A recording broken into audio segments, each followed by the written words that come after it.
Welcome back বন্ধুরা, kids and mom কিচেনে সবাইকে স্বাগতম। তো চলে এসেছি নতুন একটা দমদার রেসিপি নিয়ে। তো আশা করি সবাই ভালো আছো, সুস্থ আছো। তো রান্নাটা এনজয় করার জন্যে ভিডিওটা স্কিপ না করে শেষ পর্যন্ত দেখো, আশা করি তোমাদের কাজে লাগবে। তো চলো যাওয়া যাক মেন রান্না। আলু ফুলকপির এই রেসিপিটি বানাতে আমার কী কী লাগছে দেখুন।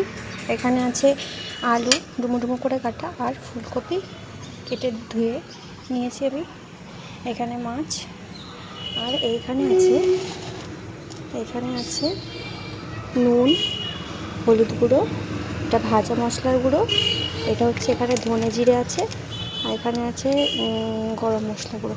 তো চলো রান্নাটা দেখে নিই। তো চলে আসছি আমরা মেন রান্নায়। এদিকে কড়াই গরম করে কড়াইতে তেল দিয়ে আমরা মাছগুলো ভেজে নিয়েছি। মাছগুলো ভাজার পরে ওই সেম তেলেই পেঁয়াজ আর লঙ্কা কুচি দিয়ে দিয়েছি। তো অবভিয়াসলি তেলটা সর্ষের তেলই।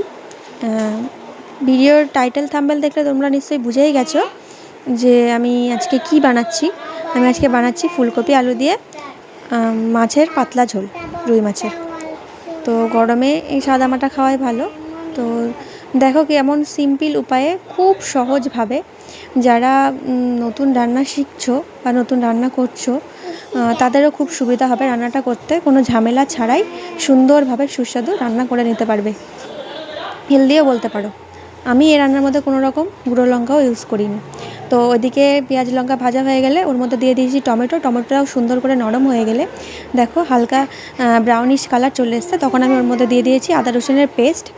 তো আদা রসুনের পেস্ট দেওয়ার পরে আমি ওর মধ্যে আদা রসুনের পেস্টটা ভালো করে কষিয়ে, মানে যতক্ষণ না গন্ধটা যাবে, কাঁচা গন্ধটা, ততক্ষণ ওটাকে কষিয়েছি। কষানোর পরে এর মধ্যে আলু ফুলকপিগুলো দিয়ে 5-6 মিনিট ভালো করে ভাজা করে নিয়েছি। এইটা কিন্তু খুব জরুরি যে মশলার সঙ্গে সবজিটা কষানো, এতেই কিন্তু টেস্টটা বাড়বে রান্নার। তো এটা খেয়াল করবে। তা তারপরে যত মশলা আমি দেখেছি, শুকনো মশলাগুলো, গুঁড়ো মশলা, সেগুলো আমি দিয়ে দিয়েছি। ওর মধ্যে আগেও দেখেছো কী কী আছে, নুন, হলুদ গুঁড়ো, লঙ্কা গুঁড়ো নেই, নুন, হলুদ গুঁড়ো, জিরে গুঁড়ো, ধনে গুঁড়ো আর ভাজা মশলার গুঁড়ো। তো সব আমি দিয়ে দিয়েছি, দিয়ে সুন্দর করে কষাচ্ছি। দেখো কত সুন্দর একটা কালার চলে এসছে, তোমরা দেখেই বুঝতে পারছো যে রান্নার টেস্টটা কেমন হতে চলেছে। আমার কথা শুনে আর এই রেসিপিটা ফলো করে একবার তোমরা বানিয়ে দেখো, যে সিম্পল উপায়ে এত সহজে যে এত টেস্টি রান্না হয় সেটা তোমরা ভাবতেই পারবে না। তো ওটা কষানো হয়ে গেছে, কষিয়ে একদম অল্প করে, মানে যাতে সবজিটা সিদ্ধ হয় সেরকমভাবে একটু হালকা করে অল্প জল দেবে, যেন সবজিটা সিদ্ধ হওয়ার মতো। তো আমি মাঝে মাঝে ঢাকা খুলে চেক করে নিচ্ছিলাম, দেখো আমার কিন্তু সিদ্ধ হয়ে গেছে অলমোস্ট। তো আমি চেক করে নিচ্ছি একবার, একটা সবজি কেটে দেখে নেবে খুন্তি দিয়ে। তো আমার সিদ্ধ হয়ে গেছে। তো আমি এবার এই ঝোলটা যতক্ষণ না শুকিয়ে যায় ততক্ষণ এটাকে কষিয়ে তারপর আমি এর মধ্যে ঝোল দিয়ে দেবো।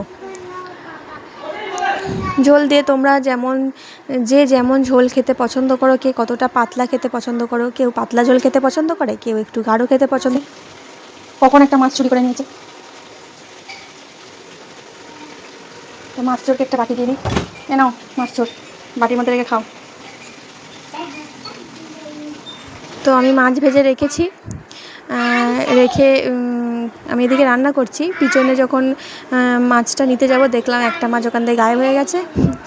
তা আমার বাবু চুরি করে নিয়েছে। তো মাছ আর ডিম, যদি আমি কোনোদিন ডিম সিদ্ধ করে রাখি তখনও দেখব যে পিছন ঘুরে যখনই আমি রান্না করব দেখব পিছনে তাকিয়ে দেখব, আর মাছ হোক, মাছ ভাজা হোক আর ডিম হোক, এই দুটো জিনিস ওর খুব ফেভারিট, মাছ ভাজা আর ডিম। তো এই দুটো জিনিস ও দেখলেই কখন পিছন দিয়ে এসে নিয়ে নেবে কিছু জানতে পারবো না। তো কথা বলতে বলতে এদিকে আমার কষানো হয়ে গেছে, সিদ্ধ হয়ে গেছে ভালোভাবে। তো আমি ঝোল দিয়ে দিয়েছি।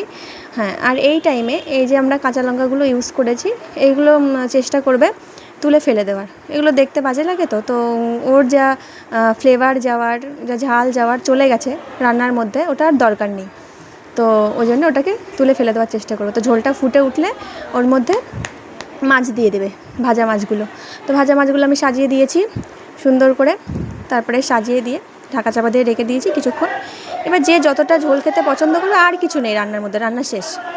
যে যতটা ঝোল খেতে পছন্দ করবে সেই অনুযায়ী ঝোল রেখে নামানোর আগে হালকা করে একটু গরম মশলা ছড়িয়ে দেবে।